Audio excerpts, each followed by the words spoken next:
भाजपा के लिए झटके, सबक और वापसी करने का रहा यह वर्ष। योगी के संगठनात्मक कौशल का मिला प्रमाण।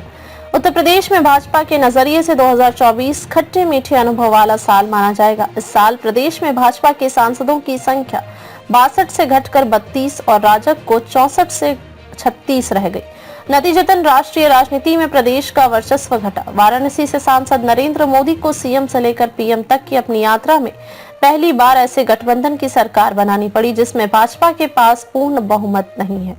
साल 2024 को भाजपा के विजय रथ पर ब्रेक और सांसदों की दृष्टि से प्रदेश में 10 साल के बाद भाजपा को दूसरे नंबर की पार्टी बना देने वाले साल के तौर पर याद किया जाएगा। हालांकि साल उतरते उतरते भाजपा गठबंधन ने विधानसभा उपचुनाव की 9 में से 7 सीटें जीतकर फिर पहले नंबर पर रुतबा हासिल कर लिया। भावनाओं के सम्मान का सार्वजनिक शंखनाद। भाजपा के लिए 2024 की शुरुआत उम्मीदों के साथ हुई थी।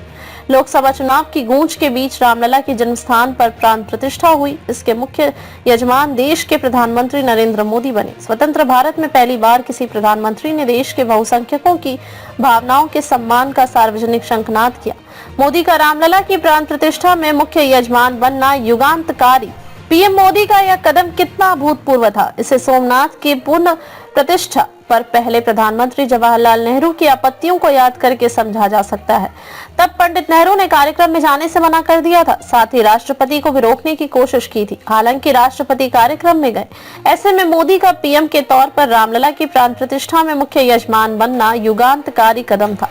जाते जाते दर्द कम कर गया साल। पीएम के इस कदम से ऐसा माहौल बना जिससे लगा कि मोदी का लोकसभा चुनाव में 400 पार का नारा हकीकत में बदलेगा, लेकिन ऐसा नहीं हुआ। प्रदेश में भाजपा की सीटें ही नहीं घटी बल्कि फैजाबाद, अयोध्या सीट भी भाजपा हार गई।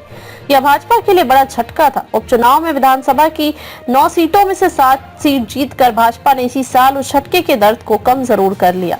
योगी के संगठनात्मक कौशल का मिला प्रमाण। उपचुनाव में जीत का बड़ा श्रेय प्रदेश सरकार के मुखिया योगी आदित्यनाथ और कार्यकर्ताओं के साथ उनके सीधे संवाद की जाएगा। सीएम ने उपचुनाव की चुनौती के रूप में ले लिया।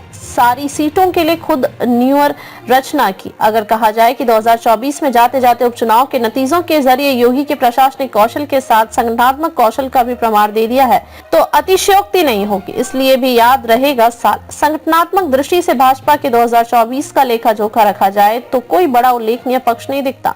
इतना कहा जा सकता है कि 2024 भाजपा के हार से सबक लेने, पलवियां सुधारने और पराजय को जप में बदलने के लिए याद किया जाएगा।